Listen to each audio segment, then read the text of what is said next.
আসসালামু আলাইকুম। আমি আপনাদের সামনে একটি নতুন ভিডিও এবং নতুন চ্যানেল নিয়ে চলে আসলাম। এখানে আমরা আজকে সানক্লক অথবা সূর্যঘড়ি বানাতে চলেছি। আমাদের স্কুলে অনেক মডেল দেয়, সেই মডেলগুলোতে সূর্যঘড়ি বানাতে দিয়েছিল। ফার্স্টে আমরা একটি রাউন্ড শেপ করে ঘড়ির জন্য সূর্যঘড়ির জন্য কেটে নিচ্ছি।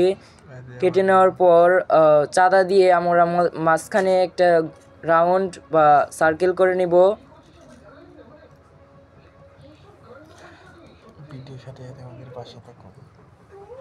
ভিডিওটি ভালো লাগলে সাবস্ক্রাইব করে বেল আইকনে ক্লিক করে আমাদের পাশেই থাকুন এবং একটি লাইক, কমেন্ট এবং শেয়ার করে দিবেন।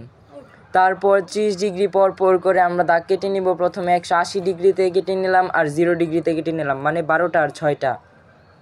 তারপর 30 ডিগ্রিতে, তারপর 60 ডিগ্রিতে, তারপর 90 ডিগ্রিতে, এভাবে 30 ডিগ্রি পর একটা করে দাগ কেটে নিব।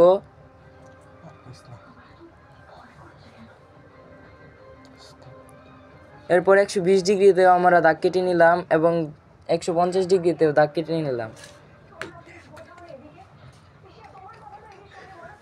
এভাবে আমরা এই সাইডেও করে নিব 30 ডিগ্রি পর।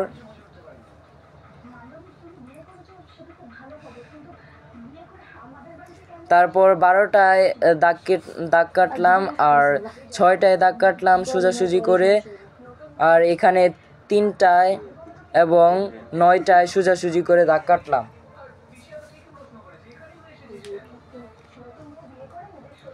তারপর 2টা থেকে 8টায় এবং 1টা থেকে 7টায় সোজাসুজি করে দাগ কেটে নিলাম, কারণ এখানে 12 আর 6-এর মতো একদম সোজা করে দাগ কাটানো যায় না, তাই একটু ক্রস করে কাটতে হয়।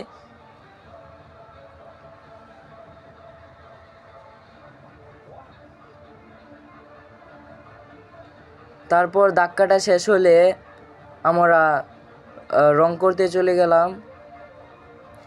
রাউন্ড শেপটা বা সার্কেলটা আমরা ব্ল্যাক করব এবং দাগগুলো আমরা পিঙ্ক করব। সো রাউন্ড শেপটা আমরা ব্ল্যাক করা শুরু করে দিলাম।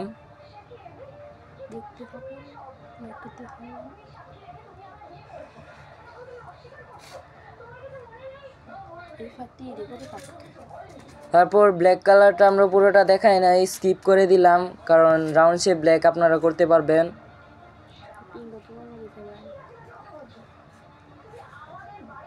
তারপর ব্ল্যাক কালারের রাউন্ড শেপটা শেষ হওয়ার পর আমরা পিঙ্ক কালার করার জন্য তৈরি হলাম এবং দাগ বরাবর আমরা পিঙ্ক কালারের একটা করে দাগ পিঙ্ক কালার করা শুরু করলাম এবং পিঙ্ক কালার আমরা সম্পূর্ণ দেখাই নাই, স্কিপ করে দিলাম।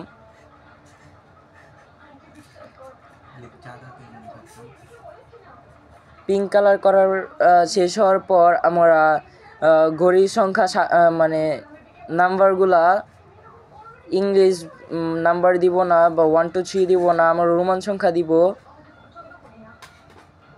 কারণ রোমান সংখ্যায় ঘড়িটা বেশি সুন্দর দেখায়। রোমান সংখ্যা আমরা সবগুলা দেখাই নাই, 3টা লিখে দেখাইছি। তারপর স্কিপ করে আমাদের সূর্যঘড়ি তৈরি হয়ে গেল। তারপর মাঝখানের বিন্দুতে আমরা একটা লাঠি দিলে আমাদের সূর্যঘড়ি তৈরি।